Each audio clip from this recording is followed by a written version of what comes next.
Good morning, and once again, welcome to the Unitarian Fellowship of Houston. We are here today for a very special celebration. We are honoring and recognizing someone near and dear to our hearts with the ritual of ordination. I believe we all have a calling to make the world a better place, a more compassionate place, and a place where all have the opportunity to feel and know love. Some simply act on that calling a little more consciously than others.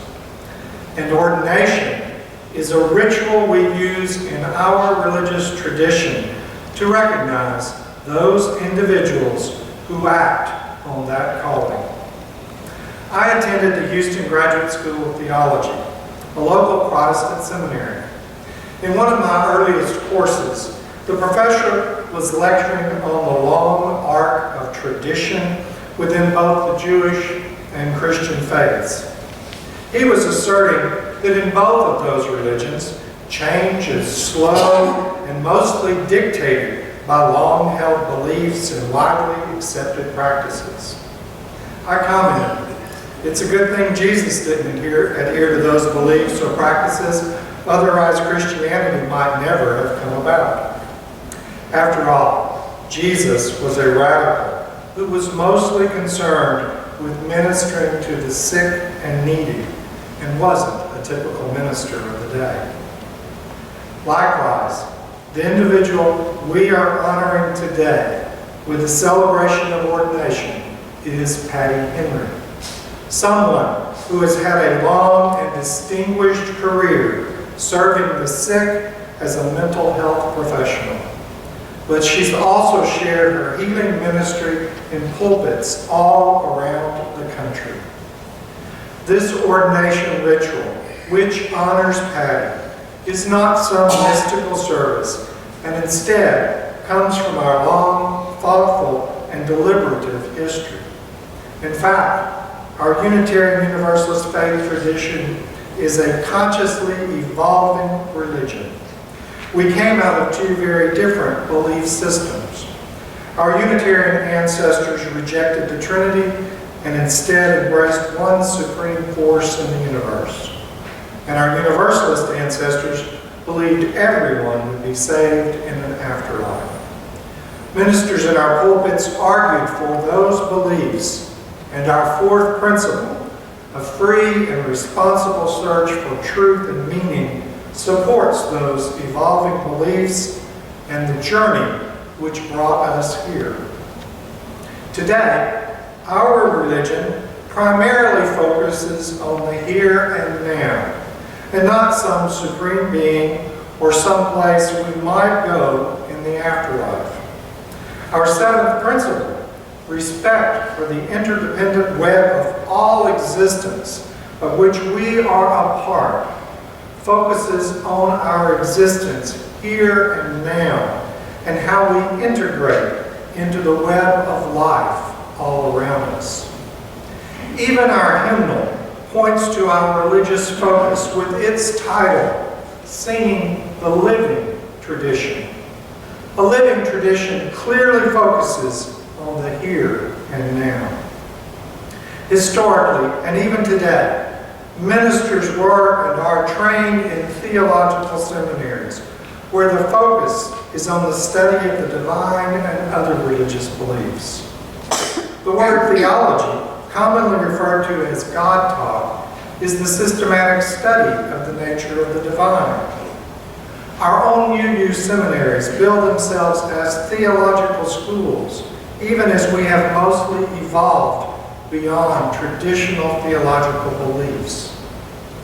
Our word for a trained professional in our pulpits is minister.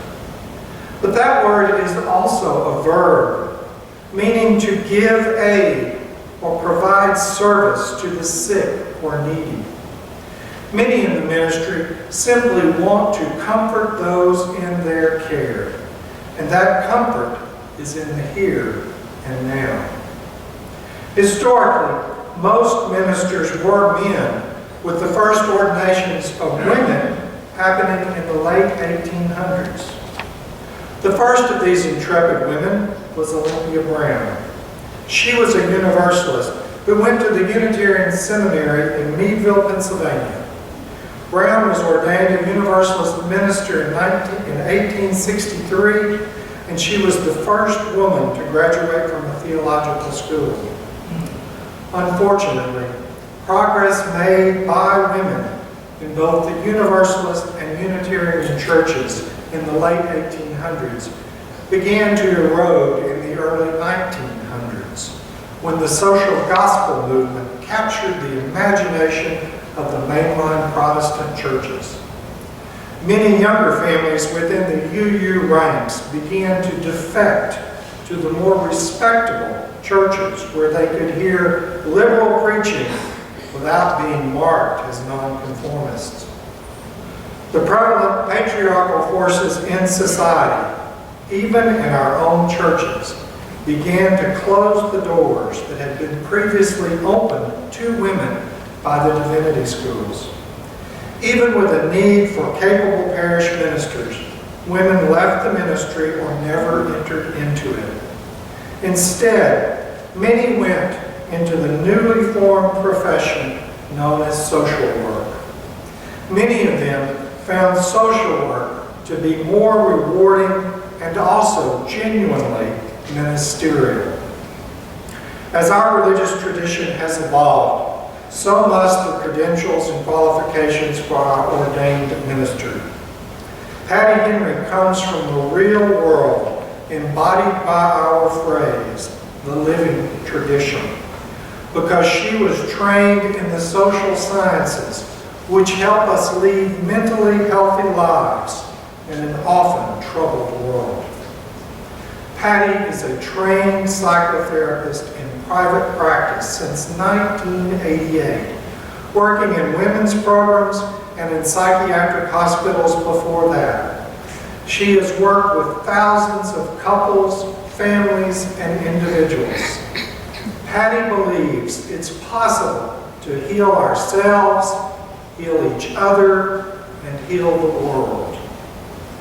Healing people and the world.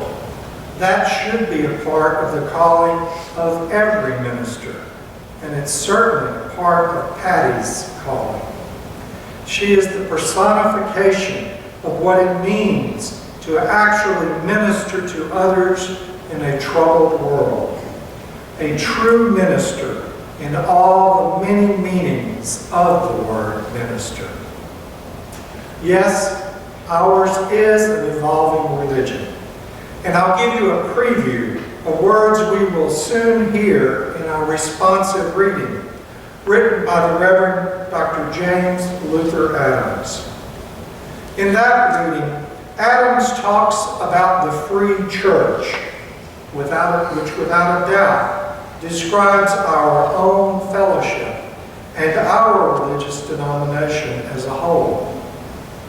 Adams says that the free church is open to insight and conscience from every source.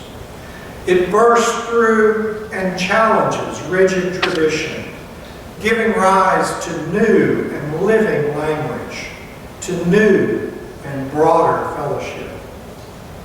The goal is the priesthood of all believers for the ministry of healing. Patti Henry is the embodiment of a true minister in our living tradition. In this, our free church and fellowship, where hers is a ministry of healing for one and all. My wish for the future Reverend Patti Henry is to have many more years of sharing her own special and unique ministry, filled with healing messages, compassion for our diverse human natures, and love for all. Amen and namaste.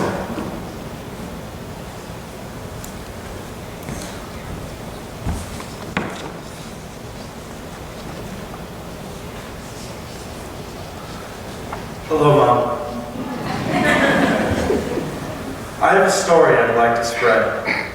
It goes like this. When each of us was born, we were greeted by the air that said to us, "Welcome to the system of things." "Welcome, weary space traveler," said the temperature of the atmosphere. "Rest well." "Welcome," said the whole planet we had just landed on. "Here is water to drink." "Welcome," said all of human knowledge. "Here is our being and our words." And there we were, with a mind to see the beauty of the world we had just come to. And there we were, with bodies much like all the other bodies that held us and rocked us. As Desmond Tutu put it, we were there because we belonged. From the energy of the earth we were born, and at each of our births the light of our candles were lit. The lights of our candles were lit. And at our birth we were given a mission. Find those candles that are out and light those with yours. Mother Earth sang through the trees and spoke in our infant ears. You will go through hardship so that you can know your candle's light does not ever truly go out. You will feel hurt and alone so that you can know how to heal. Then you will take everything you've learned and with resilience and speed, leave what you know to be the light and carry your torch into darkness. Stop at everyone you meet and rekindle their flame with yours. I will tell my friends that you are a Unitarian Universalist minister, but really, you are a space-traveling, intergalactic nurse of the Spirit who has landed on the earth with a job to do. I love you, Mom.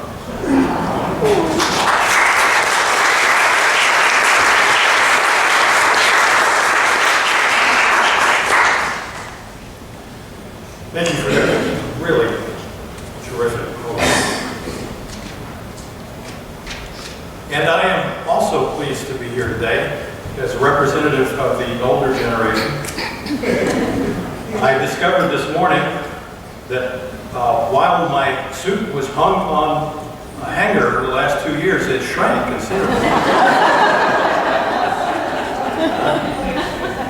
I'm pleased to be here at Patti's request and at the invitation of John Pepper, who's done such a wonderful job organizing this whole celebration.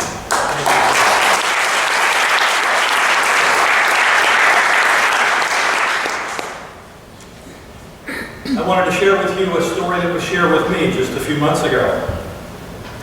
In a faraway galaxy many years ago, a non-religious young counselor from California overcame her reluctance to attend a religious gathering because she and her musician husband were intrigued by the announced topic on a particular Sunday morning. They went all the way into the metropolis to hear a presentation by a Buddhist about the theology of the lyrics of songs by the Beatles. 10 minutes after that Buddhist minister, who was also a Unitarian Universalist, began speaking, she said to herself and to her husband, "This might be the kind of religious identity that I can live with, and maybe it would be worth my time to be involved with this kind of community."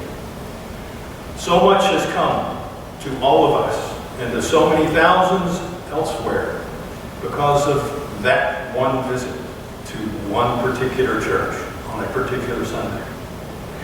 Since that sermon that Patti and Jeff heard from Reverend Bob Shively in the First UU Church of Houston, Patti Kay Henry has confirmed her initial impression of this religious perspective.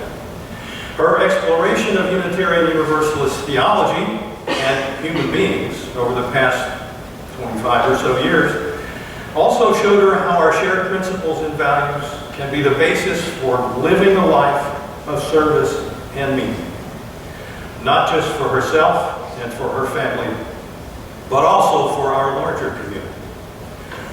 Along the way, she found that lots of people, including people in UU congregations, listened to her carefully when she shared her uplifting personal stories and her challenging insights on how to live a healthier and more spiritually grounded existence.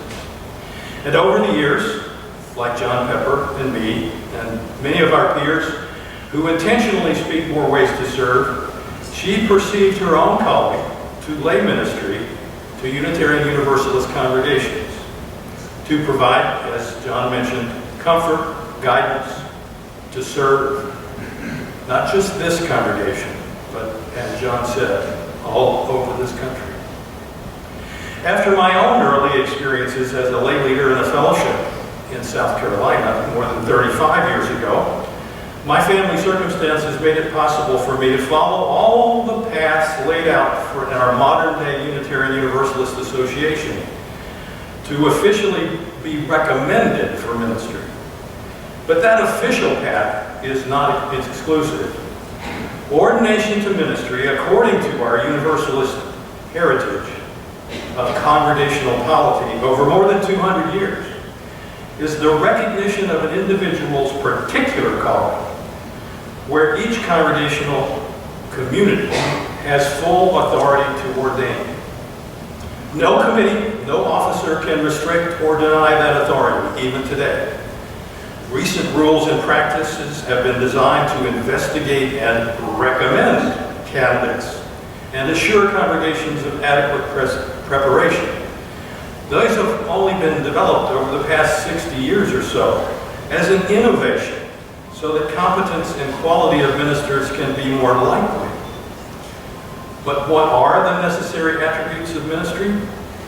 There's a set of descriptions of qualities of ministry that I would like to share with you.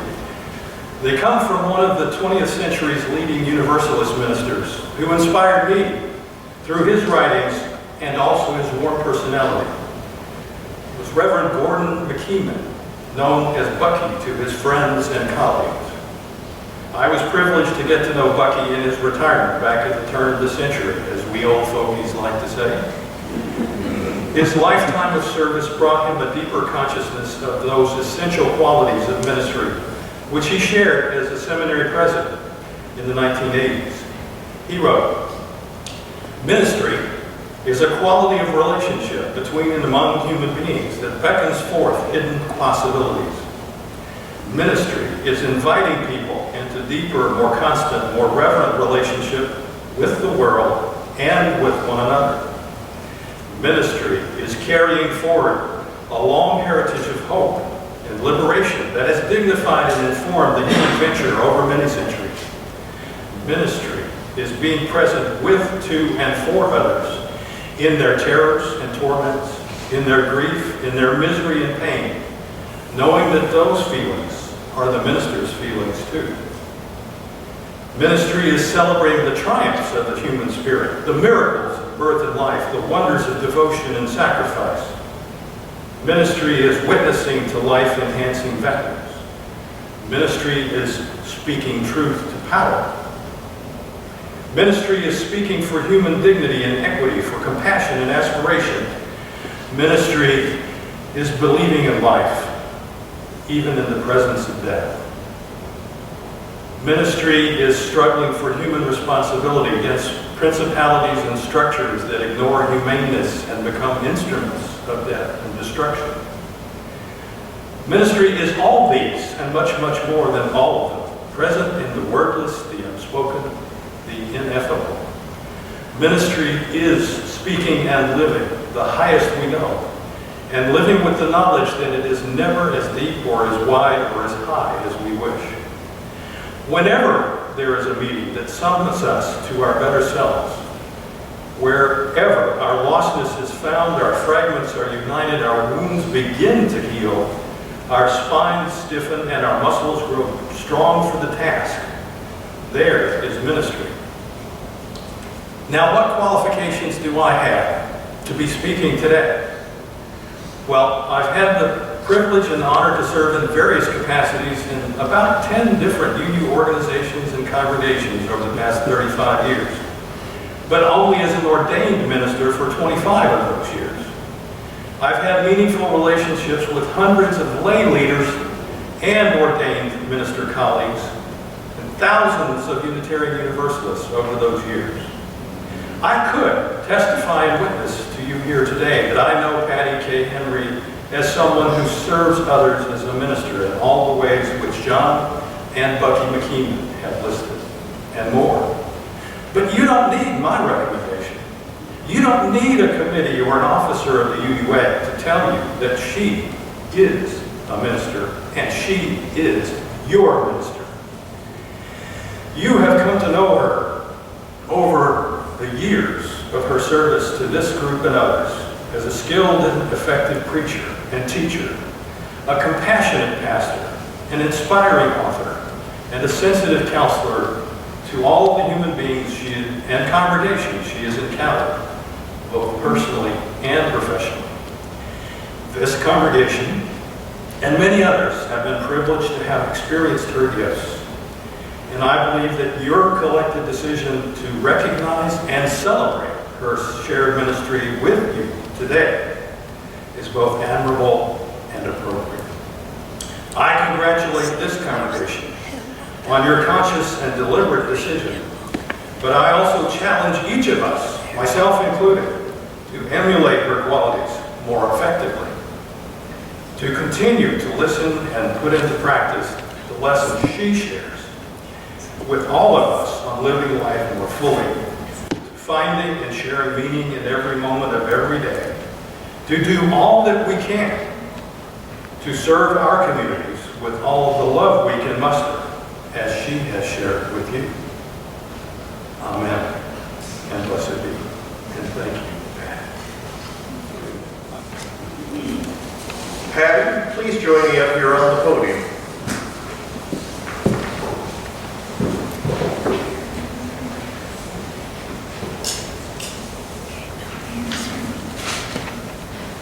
Please look at the insert in your order of service.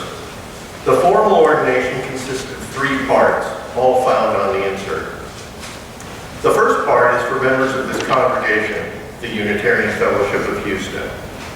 The second part is for family and other friends who came today to celebrate this joyous occasion with Patty. And the concluding section is for all of us to recite together. Members, please stand as you are able and recite along with me.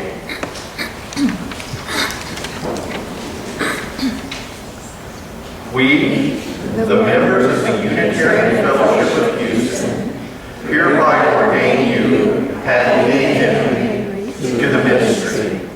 We would have you speak to us of truth as you see it. Teach us and our children of the wonder and mystery of life and eternity. Challenge us in witnessing to our moral and ethical concerns. Share with us our human joys and sorrows. Celebrate the principles of our faith and serve us with love. We pledge ourselves, so far as in us lies, to walk with you in unity of spirit, in the bond of peace, in love and truth as we see it. Members, please be seated. Family and friends, please stand as you are able and recite along with me. Patty, you have touched our lives in many ways. You have been a support for us in times of trial and sadness. You have laughed with us, played with us, celebrated with us in times of joy. We are happy for you as we too enter into the spirit of your ordination with this fellowship community. Now would everyone please stand as you are able and recite along with me. Reverend Patti Henry, we celebrate your presence now as an ordained minister.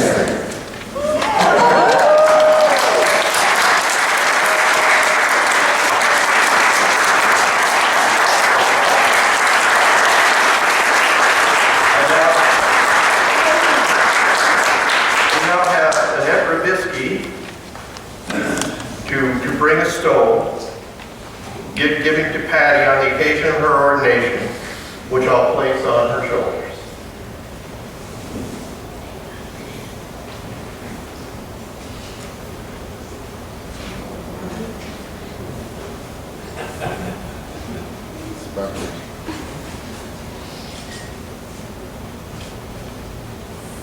Thank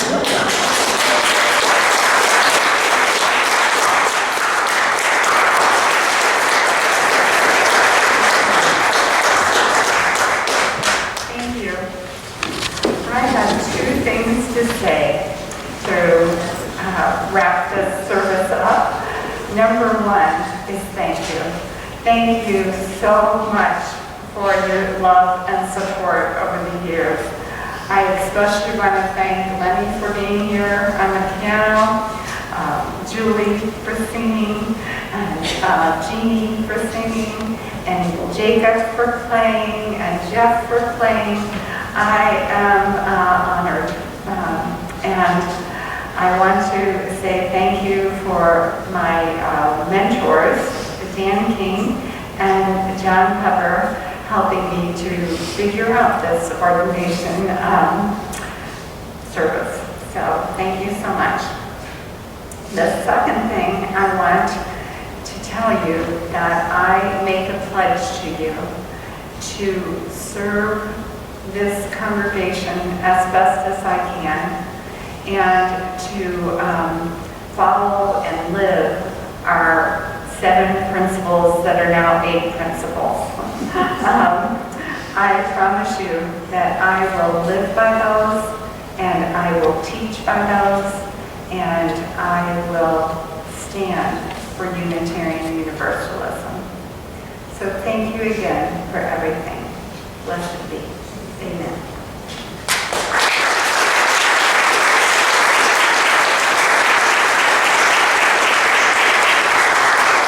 And now I'm going to extinguish the chalice, but not the light that is inside of each one of you, that I can see shining so brightly.